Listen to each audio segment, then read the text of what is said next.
56వ పుస్తక మహోత్సవం ఈ రోజు నుంచి ప్రారంభమవుతుంది. జనవరి 12 వరకు జరుగుతుంది. ఈ పుస్తక మహోత్సవం ప్రతిరోజు మధ్యాహ్నం 2 గంటల నుంచి రాత్రి 9 గంటల వరకు ఉంటుంది. ఈ పుస్తక మహోత్సవంలో ప్రతిరోజు సాహిత్య కార్యక్రమాలు, పుస్తకావిష్కరణలు, సాహిత్యం మీద చర్చలు 2 గంటల నుంచి 9 గంటల వరకు ఉంటాయి. ఈ 11 రోజులు మా ఉద్దేశం ఏంటంటే అమ్మకాల కంటే, వ్యాపారం కంటే కూడా సాహిత్యం మీద, భాష మీద, సమాజం, విద్యా వ్యవస్థ, విద్యార్థులు, తల్లిదండ్రులకు సంబంధించి వ్యక్తిత్వ వికాసానికి సంబంధించి చర్చించడం కోసం మా ఉద్దేశం. ఇది ఒక కల్చర్. అనేక గ్రూపులకు సంబంధించి, అనేక తరగతులకు సంబంధించి, అనేక కులాలు, మతాలు, ప్రాంతాలతో సంబంధం లేకుండా జరిగే ఇది ఒక సెక్యులర్ ఫెస్టివల్. ఇట్లాంటి బహుశా మహోత్సవం మరొకటి ఉండదేమో. అందుకని పుస్తక మహోత్సవానికి అన్ని తరగతుల ప్రజలు, అన్ని వయసుల ప్రజలు కూడా వస్తుంటారు. ఇది చాలా ముఖ్యమైనది సమాజ జీవితంలో, మా వ్యక్తిత్వ జీవితంలో.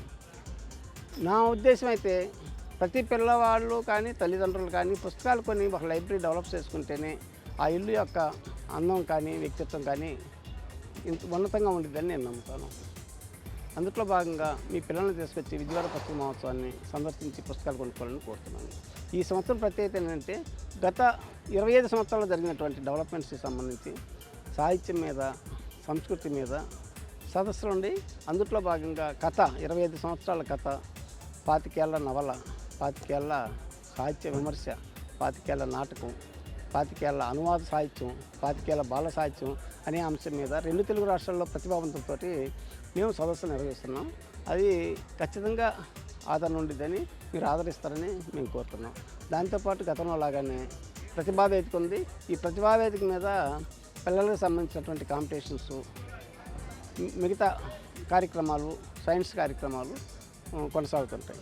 అట్లాగే 6వ తారీఖు వాక్ ఫర్ బుక్స్, పుస్తకాల యొక్క ప్రాధాన్యతను సమాజానికి తెలియజేసే విధంగా గత 36 సంవత్సరాల నుంచి కూడా వాక్ ఫర్ బుక్స్ అనేది నిర్వహించడం ఒక విజయవాడ పుస్తక మహోత్సవం. 6వ తారీఖు మధ్యాహ్నం 4:30 నుంచి సిద్ధార్థ కాలేజీ నుంచి ప్రారంభమై ఈ ఎన్టీఆర్ ఈ స్టేడియంకి వస్తుంది. ఈ అవకాశాన్ని విజయవాడ ప్రజలు ఉపయోగించుకోవాలని కోరుతుంటారు. సార్, ఎంతమంది పబ్లిషర్స్ సుమారు మంది అంటున్నారు? గతం కంటే ఈసారి ప్రచురణకర్తలు చాలా ఎక్కువ మంది వచ్చారు. బహుశా 280 స్టాల్స్ ఈ సంవత్సరం హైయెస్ట్. కరోనా తర్వాత చాలా సంక్షోభంలో ఉంది ప్రస్తుత రంగం అనుకున్నాం, కానీ గత 2 సంవత్సరాల నుంచి 3 సంవత్సరాల నుంచి గ్రాడ్యువల్గా ఇంక్రీజ్ అవుతూ ఉంది. ఈ సంవత్సరం 280 స్టాల్స్ వచ్చినాయి. దాంతోపాటు కొత్త ప్రచురణ సంస్థలు, కొత్త రచయితలు, యువ రచయితలు పుస్తకాలు రాయటమే కాకుండా సొంతగా ప్రచురణ సంస్థలు కూడా ఏర్పాటు చేసి పుస్తకాలు ప్రమోట్ చేస్తున్నారు. వాళ్ళందరూ కూడా పార్టిసిపేట్ చేయడం అనేది చాలా ఆనందకరమైన విషయం. వాళ్ళే కాకుండా ఆంధ్ర రాష్ట్రంలో ఉన్నటువంటి అన్ని సాహిత్య సంస్థలు కూడా ఇక్కడ స్టాల్స్ పెట్టి వాళ్ళ ప్రచురణలు, వాళ్ళ అభిప్రాయాలు వ్యక్తం చేసే అవకాశం ఉంది. స్టాల్స్ పెట్టారు. అందుకని ఈ సంవత్సరం చాలా బాగా జరుగుతుందని మేము భావిస్తున్నాం.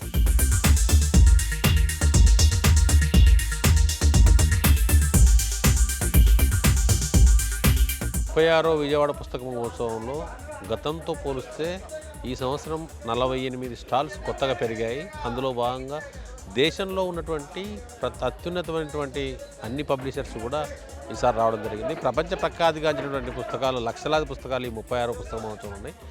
ఈ పుస్తక మహోత్సవంలో ప్రతిరోజు 2 గంటల నుంచి 9 గంటల వరకు ఈ పుస్తక ప్రదర్శన ఏర్పాటు చేస్తున్నాం.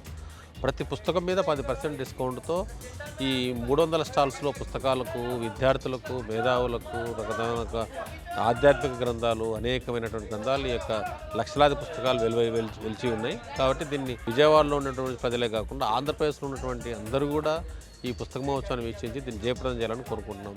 ముఖ్యంగా దక్షిణ భారతదేశంలోనే అతిపెద్ద పుస్తక మహోత్సవం విజయవాడ పుస్తక మహోత్సవం. ఈ పుస్తక మహోత్సవంలో పైరేట్ పుస్తకాలు కానీ, సెకండ్ హ్యాండ్ పుస్తకాలు కానీ ఏమాత్రం అమ్మరు. ఈ పుస్తకాల్లో మొత్తం ఏవైతే ఒరిజినల్ పుస్తకాలు, ఒరిజినల్ కాపీరైట్ ఉన్న పుస్తకాలే అమ్మడం ఇది ఒక పెద్ద ప్రత్యేకత. దీన్ని అన్నింటిని కూడా మీరందరూ సద్వినియోగం చేసుకోవాలని చెప్పి కోరుకుంటున్నాం. దాదాపుగా 200 మంది పబ్లిషర్స్ ఆల్రెడీ ఇప్పుడు వచ్చి ఉన్నారు. 320 స్టాల్స్.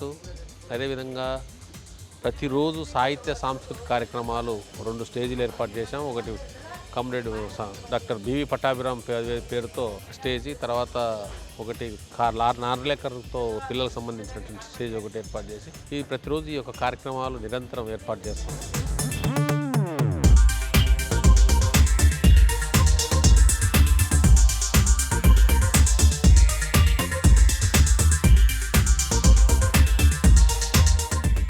చాలా ఆనందంగా ఉంది ఈ పుస్తక విజ్ఞాన మహోత్సవానికి రావడం.